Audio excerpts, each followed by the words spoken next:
읽겠습니다. 고린도전서 9장 24절 25절 말씀입니다. 고린도전서 9장 24절 25절입니다.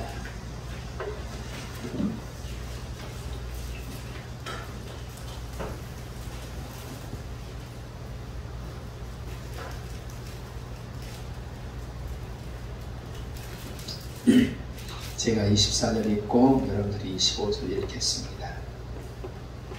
운동장에서 다름질하는 자들이 다 달릴지라도 오직 상을 받는 사람은 한 사람인 줄을 너희가 알지 못하느냐.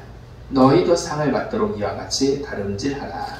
이를 받는 자가 오늘을 주장하니 그를 써있는 자를 우리를 썩지 않을 것으로 보아라. 아멘. 한번 기도도 합니다. 하나님 고맙습니다. 여러 가지 어려운 상황 가운데서도 주님 기억하고 주의 전에 거하게 하셔서 이 시간 말씀 나누게 하시네 진정 감사를 드립니다. 하나님 생명의 말씀의 시간, 은혜의 시간 되도록 주여 인도하여 주시옵소서. 예수님의 이름으로 기도드렸사옵나이다. 아멘. 주님의 은혜가 여러분들 가운데 넘치시기를 축원합니다. 올림픽이 원래는 작년에 했어야 되는데 1년을 연기해서 참 역사에 없는, 그것도 관중 없는 무관중으로 올림픽이 일본에서 치러지고 있습니다. 이제 다 끝났죠. 내일이 폐막인가요? 오늘이 폐막인가요? 저는 스포츠를 그렇게 좋아하지는 않습니다. 하지만 요즘은 볼 게 없으니까 그냥 무의식으로 채널들을 이렇게 돌리다 보면 우리나라가 외국과 경기를 하는 경우들이 있어요. 종종. 그러면 나도 모르게 아씨 이렇게 되기도 해요. 이건 어떤 거예요? 우리나라가 찬스가 왔는데 성공을 못해요. 반면에 우와! 오케이! 하면 뭐예요? 잘 막았다든지 우리가 윈을 한 거죠. 이긴 거예요. 여러분들 아직 저도 그거 좀 봤는데 배구의 그 조마조마함, 예, 오늘 또 배구가 있을 거예요. 야구의 조마조마함, 이기다가 지다가 이기다가 양궁은 무조건 저거 7점짜리 8점 맞으면 어떡하지 하는데 그냥 10점을 탁탁 때려주니까 얼마나 기분이 좋은지. 이 조그만 나라에서 이 지구상의 거대한 나라들을 다 물리친다라는 게 이 한국 사람으로서 굉장히 긍지와 자부심을 갖게 되더라고요.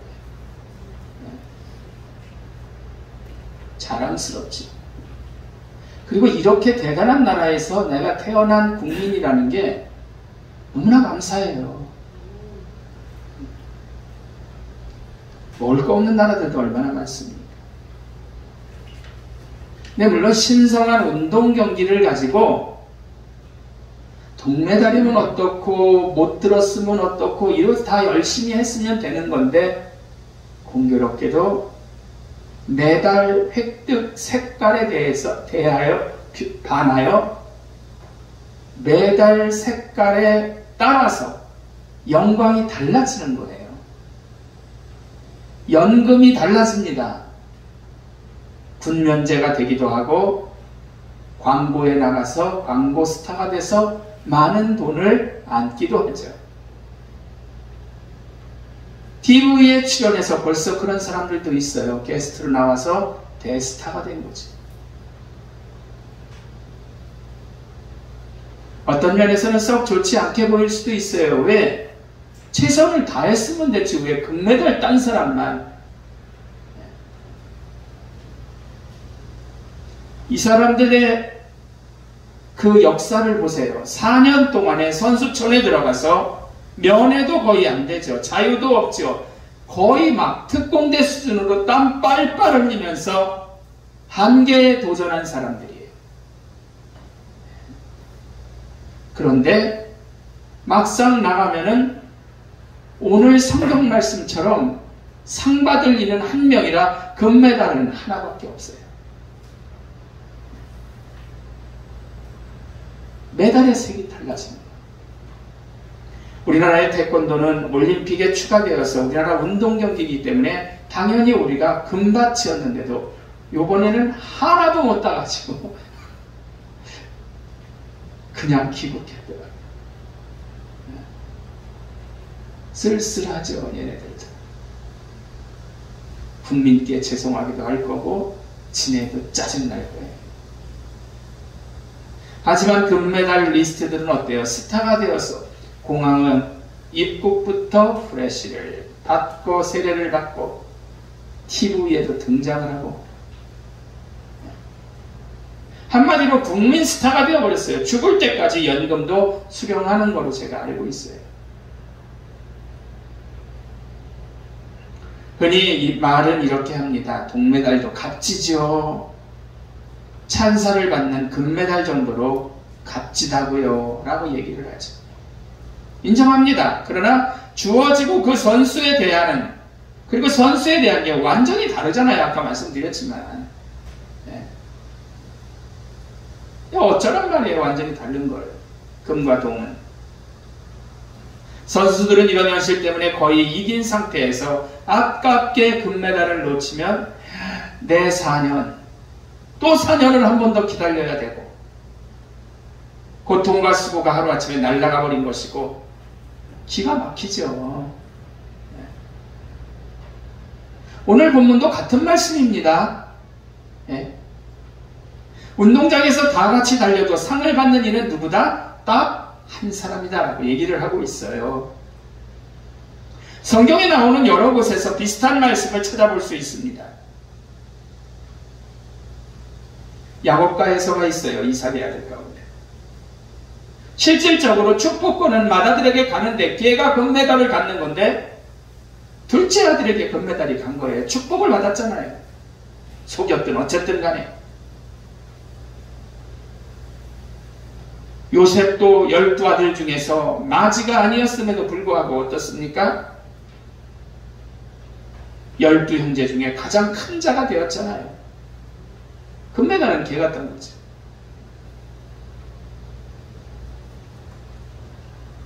예수를 구주로 영접하면 누구나 하나님 나라의 주인공은 됩니다. 할렐루야. 물론 이 땅에서 예수 온전히 믿으면 이 땅에서도 하나님 앞에 하나님께 귀한 축복을 주셔요. 할렐루야.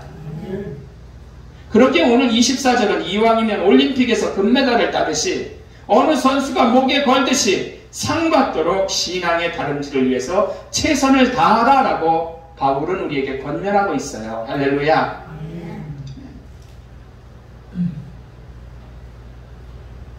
25절에도 아주 귀한 말씀이 있습니다. 이기기 원하면 모든 일에 절제를 하라라고 얘기하고 있어요. 할 거 다 하고 어떻게 금메달을 따겠어요?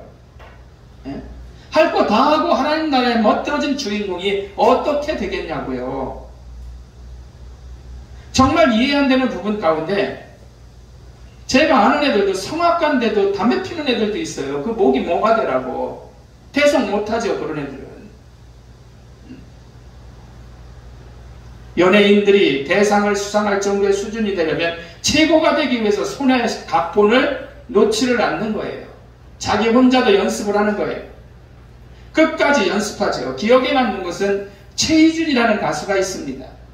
굉장히 어르신이죠. 초대들. 이 가수는 후배들이 얘기하는데 무대 의상으로 옷을 딱 갈아입으면 양복을 싹 다려놓은 거기 때문에 그 이후로는 30분이 남았건 1시간이 남았건 의자에 절대로 앉지를 않는데요. 구겨지거나 틀어지기 때문에 부러지요. 네? 스캔들도 그렇습니다. 진짜 잘 나가는 연예인들은 자기 관리하는 사람들은 스캔들도 없잖아요. 할 거 다 하며 어떻게 최고의 금메달을 걔네들은 1년에 한 번 받는 대상을 받겠냐라는 거죠. 네. 올림픽 선수들은 일단 그 나라에서 검증된 최고의 사람들이었어요. 하지만 타고난 천재보다는 금메달을 목에 거는 이가 누구냐면 쉴 새 없이 남 잠잘 때 연습하고 쉴 때 연습하고, 이승엽 같은 사람들이 홈런왕이 된 것은 우연이 아니라 죽어라 연습한 결과 아니겠습니까? 박지성이나 차범근이나 이런 사람들도 그렇죠. 고대 올림픽에서는 우승자에게 월계 수입을 씌워줬어요. 선기정 선수 사진 나오잖아요. 본문에 말씀하기를 썩어 없어질 이런 것이 아닌 영원한 면류관을 얻고자 한다라고 얘기하잖아요. 뭐가? 우리가 하나님 나라의 백성이 되고 다름질하는데 영원히 썩지 아니할 그런 면류관을 얻고자 함이라는 거죠. 우리가 세상의 것들이 좋아서 돈이나 명예나 학력이나 권력이나 건강 등등 분야에서 금메달을 따려고 합니다. 하지만 결국 바울은 우리에게 뭐라고 말씀하고 있어요? 이런 것들은 이 세상에서 별것 아니고 썩어 없어질 메달이다 라고 얘기를 하고 있어요. 세상이 그렇습니다. 한때는 엄청 잘 나가던 이들도 돈을 세계 부자 반열에 들 정도의 부자도 100세 못 넘기고 죽는 거예요. 그러면 결국 그 재산을 가지고 자녀들이 재판하며 싸움질까지 하잖아요. 하지만 하나님께서 주시는 신앙생활에서 받는 메달은 저 천국에서도 영원한 것임을 여러분들이 기억하시기를 축원합니다. 바울은 자기의 모든 인간적인 최고의, 세상에서 최고의 것들을 가지고 있었지만 은혜를 받은 후에 모든 것들을 배설물로 여겼다 했어요. 그리고 바울은 바로 우리에게 권면하고 있습니다. 우리는 썩지 아니할 면류관, 금메달을 위해서 하나님 나라로 가는, 거기서 천국 백성이 메달, 금메달을 위해서 최선을 다하라는 것입니다. 오해는 마세요. 앞에서도 언급을 했지만 선수들이 피땀을 흘려서 귀한 결실을 거둔 은메달, 동메달도 심지어 금메달이 별거 아니라는 말씀이 아니고 이런 메달들은 정말 영광이 되는 걸 알지만 신앙생활에서는 영원히 자랑스러울 금메달을 획득하자는 말이죠. 여러분, 하나님이 기뻐하실 일이 뭔가를 생각해 보시기 바랍니다. 그리고 하나님이 싫어하실 일이 뭔가를 또한 여러분들이 물어보세요. 고민해 보세요. 선수촌에서도 연애도 하고 술도 담배도 하고 이런 것들은 다 거의 금지입니다. 마약 같은 것도. 그러나 앞에 말씀드렸지만 친구도 못 만나고 가족과의 면회도 안 됩니다. 죽어라 금메달을 위해서 4년 걔네들이 우리나라 선수촌에서 고생한 거죠. 이러한 모습을 우리는 신앙의 금메달에 비교하고 믿음 생활에 그럴 정도로 최선을 다하자. 할렐루야. 이 말씀이거든요. 여기저기 기웃거리다가는 동메달도 안 되고 꼴찌하고 마는 거예요. 여러분, 재밌는 얘기 하나를 들리면서 말씀을 마치고자 합니다. 수백만 원짜리 일단 생각을 하세요. 수백만 원? 어떤 부자는 여러분들이 부자면 그러죠. 에이 조금인데 라고 하실지 모르지만 수백만 원 큰 돈입니다. 명품 옷을 사기 위해서 개를 조직하는 젊은 여자들이 늘고 있다고 합니다. 우리 교회는 없죠? 명품 가방을 사기 위해서 밥을 굶으며 돈을 모으는 학생들이 있대요. 이제는 명품 지갑을 사기 위해서 명품 기회를 하는 중고등학생들도 있다고 합니다. 이렇게 명품이 유행하니까 가짜 명품 시장도 재미를 보는 거죠. 우리 집사람도 하나 제가 사왔어요. 중국에서. 명품 3만원 주고. 요즘에 소비재 생산 회사들은 배불림 효과에 많은 관심을 가지고 있다고 해요. 배불림 효과가 뭐냐면은 물건이 비쌀수록 잘 팔린대요. 신기하죠. 배불린 욕과는 아마 배가 불러서 일어나는 이상한 현상으로 보는 거예요. 오늘날 우리는 절제를 모르는 시대에 살고 있어요. 아까 절제 얘기했죠. 25절 말씀 보면. 명품도 사는 거예요. 도둑질을 해서라도 사는 거예요. 절제는 우리의 자랑스러운 감정을 거스리는 것이라고 생각합니다. 그래서 절제는 나쁜 것, 불편한 것이라는 사고가 우리 가치관의 근간을 이루고 있는 거죠. 그러나 절제가 없으면 정신병이 되어버린대요. 절제가 없으면 정신이 병들고 인생이 망가지고 영적 생명력이 소멸된다고 합니다. 명품 열기는 절제할 줄 모르는 현대인들의 정신병이라네요. 너희가 명품을 아느냐라는 책이 있대요. 실제 하는 일본의 쇼핑 중독자의 파멸을 보여주는 책이라고 합니다. 이 책에서 저자는 명품거리는 지옥의 가마솥이라고 얘기를 했대요. 남들이 갖지 못한 이런 부류의 금메달이 아닌 우리가 가질 것을 명품 헤르메스인가 뭔가 제가 지난번에 감리사님들과 같이 어디야 거기 홍콩 갔을 때 내가 사진 찍었어요. 그 한 장 있을 거예요. 어디 보면. 근데 요건 얼마요? 라고 하니까 그 지갑 먼저 끼는 게 장갑부터 끼더라고요. 상점에 파는. 그러더니 하나하나 보여주는 거예요. 살살 애기 다루듯이. 1000대가 넘더만. 예? 나 같으면 에코백 사겠다. 예. 그러니까 이런 거 남이 안 가진 거 금메달이라고 생각하는 사람, 영원한 천국에서 인정받고 그런 게 아니라 우리는 영원한 천국에서 인정을 받고 뽐내고 다닐 수 있는 누구보다도 가장 큰 믿음의 신앙의 금메달을 위해서 우리가 힘쓰자는 거예요. 할렐루야.